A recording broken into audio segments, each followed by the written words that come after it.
اللہ رب العالمین کی بارگاہ میں مقبول بندہ نہیں بنتا، تو یہ عبادت قبول کرانے کا پھر کون سا راستہ اپنایا جائے جس کی وجہ سے ہر عبادت اللہ کی بارگاہ میں قبول ہو جاتی ہے؟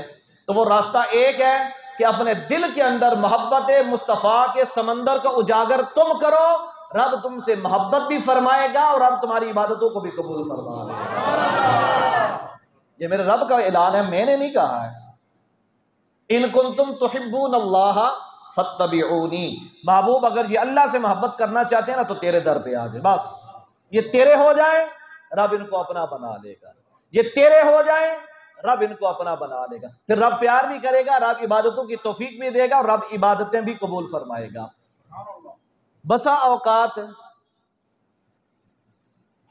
ہم اپنی دنیاوی زندگی کی بھڑاس نکالنے کے لیے کچھ ایسے کلمات، دنیاوی اختلافات اپنی جگہ پر، دنیاوی معاملات اپنی جگہ پر، ان کو چھوڑ دو یار۔ در رسول پہ جب بندہ جاتا ہے نا مسجد نبوی شریف کا، جنہوں نے دیدار کیا، اللہ ہر ایک بندہ مومن کو مسجد نبوی شریف کا دیدار نصیب فرمائے۔ الحمدللہ میں بھی وہاں پر گیا ہوں، میں نے خوبصورت وہاں پر نظارہ کیا ہے۔ ایک تو آپ کو چاند کی چاندنی جو مسجد نبوی شریف کی حدود میں نظر آئے گی نا، ویسی چاندنی کائنات کے کسی اور کونے میں آپ کو نظر نہیں آئے گی، رات کی تاریکی ہوگی۔ دوسرے نمبر پر جب آسمان کے اوپر بادل نہ ہو تو جو آسمان کا رنگ ہے ویسا رنگ دنیا کے کسی کونے میں آپ کو نظر نہیں آئے گا۔ تیسرے نمبر پر آپ کبھی بھی وہاں پر ہوا کو بھی تیز چلتا ہوا محسوس نہیں کریں گے۔ چلتی ہے تیز ہوا پر ہوا میں شور نہیں ہے، اس کے اندر وہ شور نہیں ہے۔ سلطان عبد الحمید رحمہ اللہ تعالی، سلطنت عثمانیہ کے ایک بادشاہ گزرے ہیں، آپ تاریخ سے واقف ہیں۔ انہوں نے یہ ریل گاڑی کا انجن بنوایا نا، تو شہر مدینہ کے اندر جب اسے سٹارٹ کیا گیا تو اس کی آواز گونجی نا، جو ہی اس کی آواز گونجی تو انہوں نے کہا جی لاکھوں روپے خرچ ہوئے، کئی عرصہ پہلے لاکھوں روپے خرچ ہوئے، کتنا بڑا پروجیکٹ تھا وہ۔ تو جو ہی اس انجن سٹارٹ ہوا تو اس کی آواز بلند ہوئی، گڑگڑاہٹ آئی نا تو اس نے فوراً بند کروا دیا۔ وزیر مشیر تھے، دنیاوی نقصان کو مد نظر رکھتے ہوئے کہنے لگے میں ہمارے سلطان اس پہ تو بہت بڑی لاگت آئی ہے، آپ نے اس کو بند کروا دیا، اگر نہ چلایا تو پھر اس اتنا بڑا نقصان۔ محبت کس کو کہتے ہیں؟ سنو، محبت کس چیز کا نام ہے؟ اگر حضور سے محبت نہیں ہے تو تمہاری کوئی عبادت قابل قبول نہیں ہے اللہ کی بارگاہ کے اندر۔ اس نے کہا یہ سارے نقصانات، ساری چیزیں ایک طرف، پر اس شہر کے اندر میرے مصطفیٰ آرام فرما رہے ہیں، یہاں پر میرے مصطفیٰ والی دو سرا، احمد مصطفیٰ، محمد مجتبی، محبوب خدا یہاں پر آرام فرما رہے ہیں، اور میرا ایمان اور میری غیرت ایمان اس بات کی مجھے اجازت نہیں دیتی ہے کہ جہاں پر حضور آرام فرما رہے ہیں تو آپ کے آرام میں کوئی خلل پیدا ہو۔ یہ ایک انجن کیا ہم ہزاروں قربان کر دیں گے، پر میں کبھی بھی حضور کے آرام میں خلل نہیں ڈالوں گا۔ آج تک وہ وہاں پہ بند کھڑا ہے اور قیامت تک آنے والے مسلمانوں کو یہ سبق دے کے چلا گیا ہے کہ حضور کی ذات سب سے اول ہے، سارے معاملات پیچھے چھوڑ دو، جب حضور کی باری آئے تو اپنا سر، اپنی سانسیں بھی جھکا لو، اس در پہ جھکو گے تم، رب تمہیں ساری کائنات میں بلند فرما دے گا۔ ایک ناخوشگوار واقعہ وہاں پہ، کیونکہ اس وقت جناب میڈیا کا ایسا زور ہے نا، ایسا زور ہے نا کہ آنن فانن کوئی ایک بات آسمان کو چھو لیتی ہے، آنن فانن جناب زیر زمین بوس ہو جاتی ہے۔ بڑا عجیب سا ایک منظر وہاں پر رونما ہوا، سیاسی پارٹیاں، آپ کے معاملات آپ کے ذمہ، آپ کو اختیار ہے کہ آپ جس چاہے مرضی سیاسی پارٹی سے تعلق رکھیں، جس کی سپورٹ کریں، وہ آپ کی مرضی ہے، آپ کے اختیار میں ہے، لیکن جہاں پر مسلمانی کی بات ہے تو وہاں پر اختیار نہیں ہے۔ مسلمان کے لیے اللہ اور اس کے رسول کی محبت اور احکام میں کوئی اختیار نہیں ہے۔ میرے رب نے فرمایا کہ جب اللہ اور اس کا رسول کسی مومن کے بارے میں فیصلہ کر دے نا تو مومن کو اختیار نہیں رہتا کہ وہ پھر اپنا عمل دخل وہاں پر کرے۔ جو فیصلہ اللہ اور اس کے رسول نے کر دیا، لوہے پہ لکیر ہے، ہم مسلمان ہیں، پہلے مسلمان ہیں، بعد میں کسی ملک کے باشندے ہیں، بعد میں کسی سیاسی لیڈر کے کارکن ہیں، پہلے مسلمان ہیں۔ مسجد نبوی شریف کے اندر امام صاحب نماز پڑھا رہے ہیں، اس آیت کریمہ کی تلاوت کرتے ہیں، یا ایھا الذین آمنوا لا ترفعوا اصواتکم فوق صوت النبی، 3 بار انہوں نے اس کو تلاوت کیا، لا ترفعوا اصواتکم فوق صوت النبی، رونا شروع کر دیا انہوں نے۔ کیوں رونا شروع کر دیا؟ کہ جس مقام پہ ہم کھڑے ہیں وہاں پر تو نظریں اٹھا کر، بے ادبی والی نظریں اٹھانا، ایسے نظر اٹھا کر دیکھنا وہ بے ادبی ہے، اونچی سانس لینا بے ادبی ہے، تو اونچی بات کرنا تو بدرجہ اولا وہاں پر بے ادبی شمار کیا جاتی ہے۔ سنیے حدیث پاک، اس آیت کا شان نزول کیا ہے۔ مسلمانوں، افسوس اس بات پہ ہوتا ہے کہ ہم اپنے آپ کو مسلمان کہتے ہیں اور اعمال ہمارے ایسے ہیں۔ یاد رکھیے کہ یہ جہنم سے آزادی کا اشرہ ہے، یہ ضمناً میرے ذہن میں بات آ گئی اس مناسبت، جہنم سے آزادی کا ہے، تو جہنم کی طرف لے کر جانے والے 2 طرح کے کام ہیں۔ نمبر 1، اللہ نے جس چیز کو حلال کر دیا ہو بندہ اس کو حرام جانے، اللہ نے جس کو حلال کیا بندہ اس کو حرام جانے، تو یہ راستہ انسان کو جہنم کی طرف لے کر جاتا ہے۔ اور جس چیز کو اللہ نے حرام کر دیا ہو بندہ اس کو حلال جانتا رہے، یہ دوسرا کام ہے جو جہنم کی طرف لے کر جانے والا ہے۔ اللہ کی نافرمانی، حضور سے بغض، یہ جہنم کی طرف لے کر انسان کو جانے والے 2 راستے ہیں۔ تو ان سے بچنے کا ایک طریقہ ہے کہ جو اللہ نے کہا ہے اس پہ اپنا سر جھکا لو، جو رسول اللہ نے کہہ دیا ہے اس پہ اپنا سر جھکا لو۔ مسجد نبوی شریف ہے اور جماعت کس کی ہے وہاں پر؟ صحابہ کی۔ عقل و شعور کے کروڑوں اربوں کھربوں حصے کیے جائے نا، تو کسی ایک حصے میں بھی صحابہ کی ذات سے حضور کی بارگاہ کی بے ادبی آپ کو نظر نہیں آئے گی۔ ایسا کمال کا ادب صحابہ کی ذات سے آپ کو نظر آئے گا کہ جیسا کائنات میں کوئی اور بندہ کر ہی نہیں سکا ہے۔ اسی وجہ سے تو اللہ رب العالمین نے صحابہ کی جماعت کے بارے میں حکم دیا، اعلان کیا، رضی اللہ عنہم ورضوا عنہ، اے میرے مصطفیٰ یہ تیرے صحابہ ایسے ہیں کہ جن سے رب راضی ہو گیا، یہ رب سے راضی ہیں، رب ان سے راضی ہو گیا۔ سبحان اللہ۔ جنت کی بشارت میرے مصطفیٰ نے ان کو دی ہے، ہدایت کا سر چشمہ میرے مصطفیٰ نے ان کو کہہ دیا ہے، وہ صحابہ ہیں۔ مسجد نبوی شریف ہے، ایک جماعت آتی ہے قبیلہ بنو تمیم سے، 2 سوار آتے ہیں کہ یہاں پر آ کر اپنا کوئی حاکم بنانا چاہتے ہیں، تو وہاں پر حضرت ابو بکر و عمر کھڑے ہیں۔ اب اس حدیث پاک سے کوئی بے ادبی والا پہلو نہ نکالے، یہ میں اس آیت کی شان نزول کے بارے میں یہ بتا رہا ہوں، اور یہ حدیث پاک بخاری شریف کے اندر بھی موجود ہے۔ کوئی آدمی کسی صحابی کی کے بارے میں کوئی اللہ کا فرمان یا اللہ کے رسول کا فرمان سن کر کسی صحابی کے بارے میں ذرہ برابر بھی بے ادبی تصور نہ کرے۔ بسا اوقات صحابی کا کوئی عمل حضور کی زبان سے اس کے بارے میں جو الفاظ نکلتے ہیں وہ قیامت تک آنے والی امت کے لیے بطور تعلیم ہوتی ہے۔ حضرت ابو بکر صدیق اور حضرت عمر بن خطاب وہاں پر کھڑے ہیں، بات چیت ہوئی حاکم بنانے میں، دونوں صحابہ کا آپس میں باس مباحثہ ہوا، ایک ہونا چاہیے دوسرا ہونا چاہیے، تھوڑی سی آواز بلند ہو گئی۔ باس مباحثے میں کوئی لڑائی نہیں ہو رہی تھی، کوئی جھگڑا نہیں ہو رہا تھا، ایک بات پہ باس ہو رہی تھی اور آواز کیا ہو گئی؟ تھوڑی سی بلند ہو گئی۔ اور بارگاہ کون سی ہے؟ بارگاہ مصطفی ہے۔ آواز بلند ہوتی ہے، حضرت جبریل امی کو رب کا حکم ملتا ہے، فوراً بارگاہ مصطفی میں حاضر ہو جاتے ہیں۔ عرض کی، یا ایھا الذین آمنوا لا ترفعوا اصواتکم فوق صوت النبی، محبوب ذرا نکلیے میدان کے اندر، مسجد نبوی شریف کا صحن ہے، صحابہ کی جماعت ہے، رب کا پیغام سنائیے کہ اے ایمان والو، ادب کا یہ مقام ہے کہ جب تم بارگاہ مصطفی میں حاضر ہو تو اپنی آوازوں کو نبی کی آواز سے بلند نہ کرو۔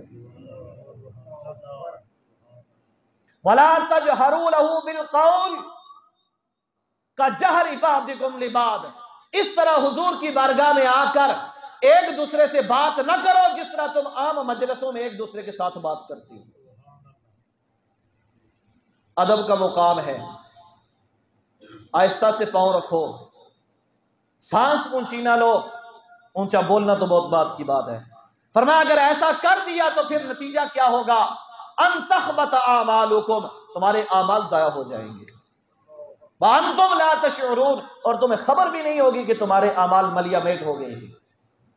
کوئی بھی ہو وہ بارگاہ مصطفی میں جب جا کر آواز کو بلند کر کے بات کرتا ہے تو پھر زندگی کی ساری جمع پونجی تباہ و برباد ہو جاتی ہے۔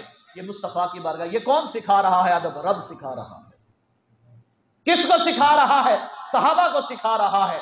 بظاہر صحابہ مخاطبین ہیں، پر قیامت تک آنے والے ہر مسلمان کو یہ رب نے پیغام دے دیا ہے، جب بارگاہ مصطفی میں آؤ نگاہیں جھکا لو، آوازوں کو پست کر لو، سانسوں کو آہستہ لو، اور دعا بھی مانگو تو آہستہ سے مانگو۔ کیوں کہ تم اس بارگاہ میں کھڑے ہو، اس جگہ پہ کھڑے ہو جہاں پر ابو بکر و عمر اونچی آواز میں بات نہیں کرتے ہیں۔ اس آیت کریمہ کے نازل ہونے کے بعد سنو شہین حضرت ابو بکر صدیق، حضرت عمر فاروق کیا کیا کرتے تھے؟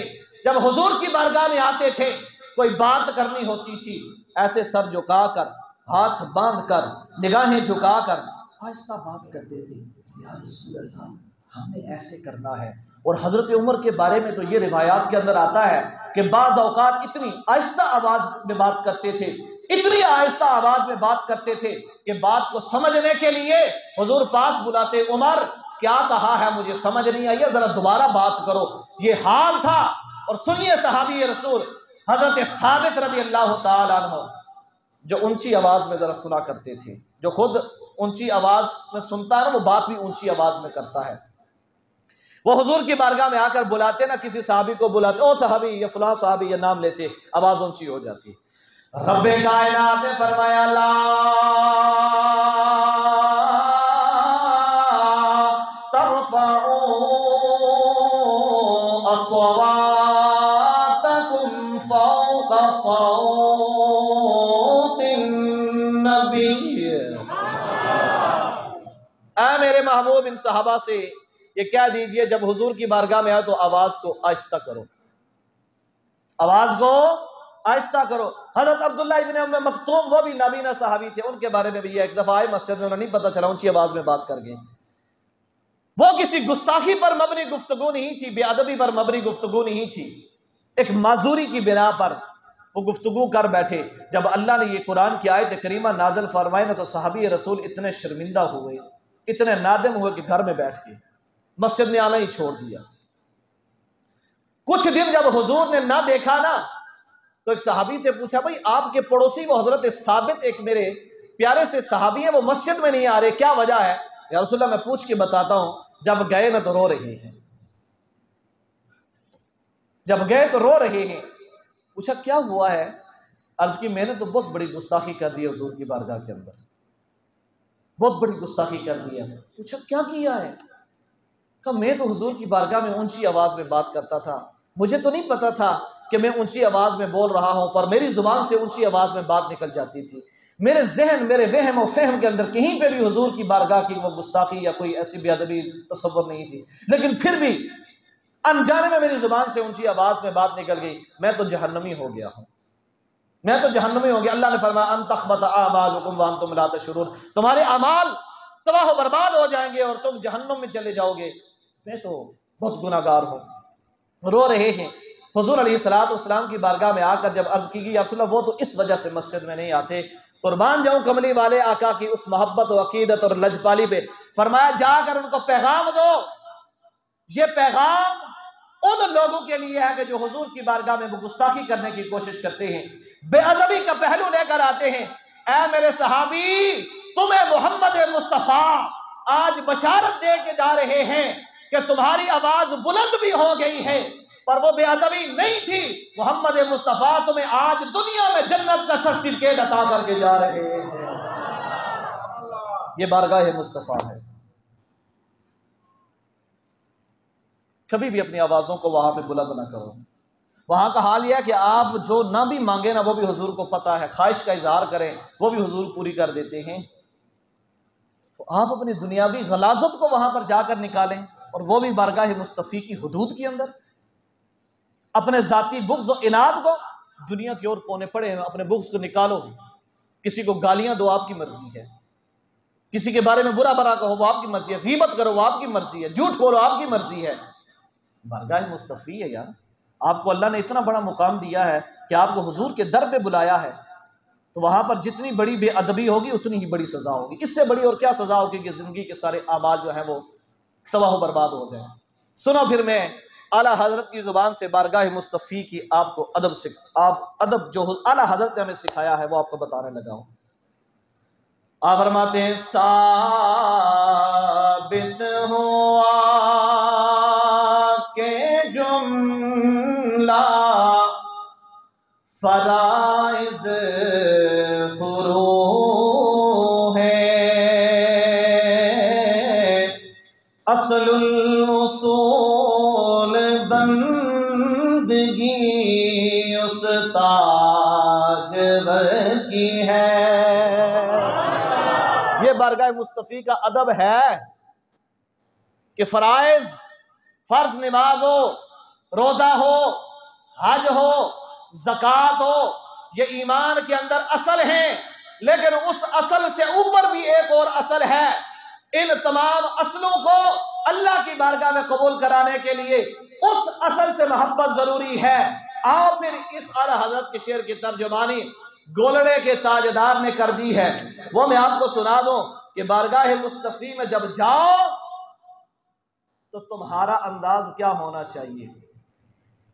صوم روزہ، صوم صلاۃ ہیں کہ سجود و رکوع ہے،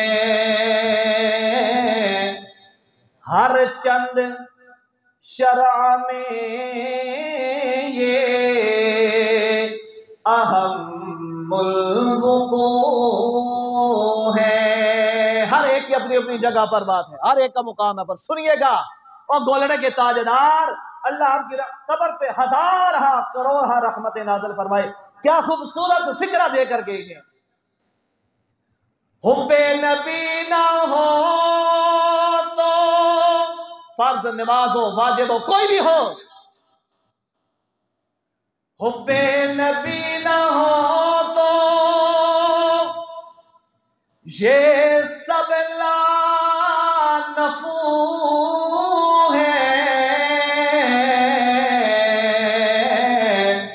ثابت ہوا کہ جملہ فرائض فروع ہے، اصل الاصول بندگی اس تاجور کی ہے۔ اصل مقصد حضور کی بارگاہ میں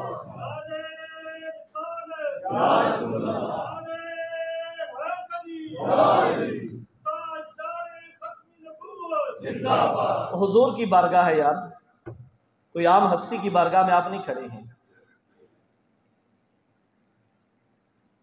دل دکھتا ہے جب ہم حضور کی سنتوں اور حضور کے فرمان کے خلاف قدم اٹھاتے ہیں اور پھر ڈنکے کی چوٹ پر کہتے ہیں ہم مسلمان ہیں۔ بھائی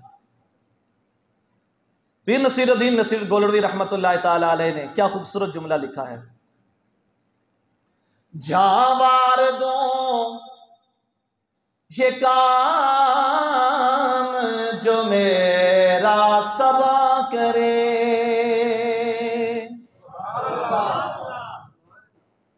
جاوار دوں یہ کام جو میرا سبا کرے، بعد از سلام شوق پیش یہ التجا کرے۔ حضور کی بارگاہ میں سلام پیش کرنے کے بعد میرا آرزو پیش کرے۔ کیا آرزو ہے؟ کہتا ہے ایک غلام کسی شب خدا کرے، کہتا ہے ایک غلام کسی شب خدا کرے، کیا ماہ مدینہ اپنی تجلی عطا کرے۔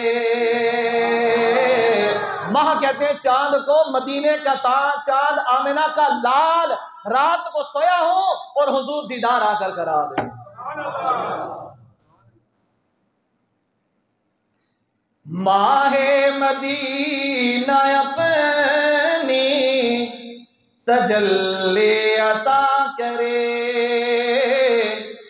یہ ڈھلتی چاندنی تو پہر دو پہر کی ہے۔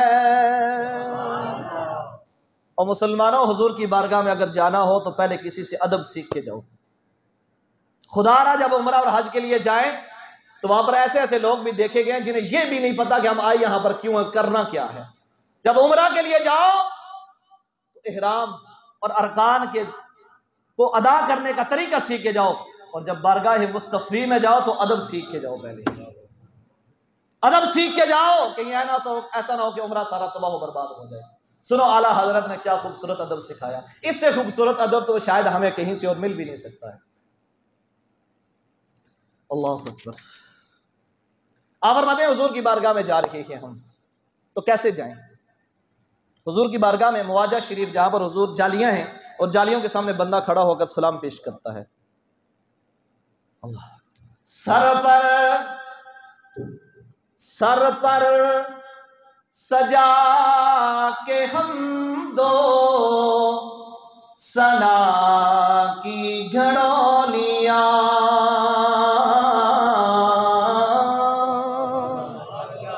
پیار سے کہیے، جو میں کہہ رہا ہوں آپ کو سمجھ آ رہی ہے نا؟ سر پر سجا کے حمد و ثنا کی گھڑولیاں، گھڑا نہیں گھڑولی، سر پر سجا کے حمد و ثنا کی گھڑولیاں، وہ عاشقوں کی بھیڑ، وہ لہجے وہ بولیاں، کوئی عربی ہے، کوئی انگریزی ہے، کوئی فرینچ بولتا ہے، کوئی اردو بولتا ہے، کسی کو کچھ بھی نہیں آتا۔ ہمارے ہاں کسی دیہات سے چلا جاتا ہے پنجابی میں بولتا ہے۔ وہ عاشقوں جنہوں نے مواجہ شریف کے اندر جا کر حضور کی بارگاہ میں سلام پیش کیا نا، ذرا آنکھیں بند کر لو اور تصور کرو کہ ہم وہاں پر کھڑے ہیں، پھر یہ شعر سنو، پھر آپ کو کیسا مزہ دے گا، سنیے گا۔ تصور میں چلے جاؤ حضور کی بارگاہ کے اندر، پھر سنو۔ وہ عاشقوں کی بھیڑ، وہ لہجے وہ بولیاں، جالی کے سامنے وہ فقیروں کی ٹولیاں،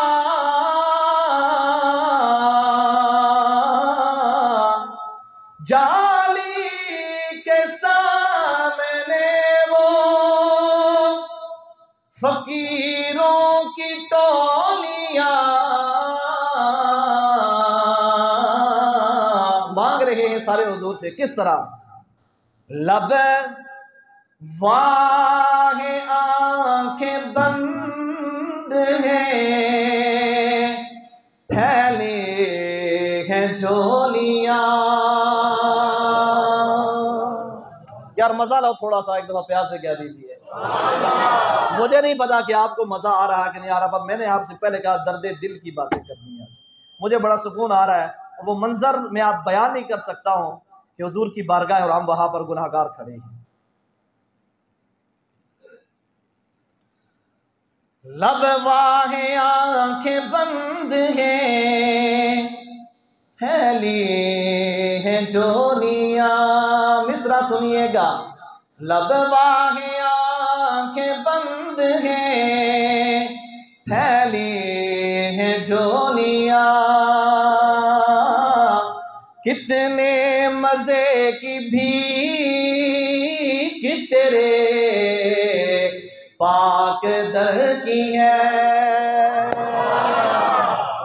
ایسا نہیں، اس سے بھی ذرا ڈبل زور ایک دفعہ لگا دیجیے۔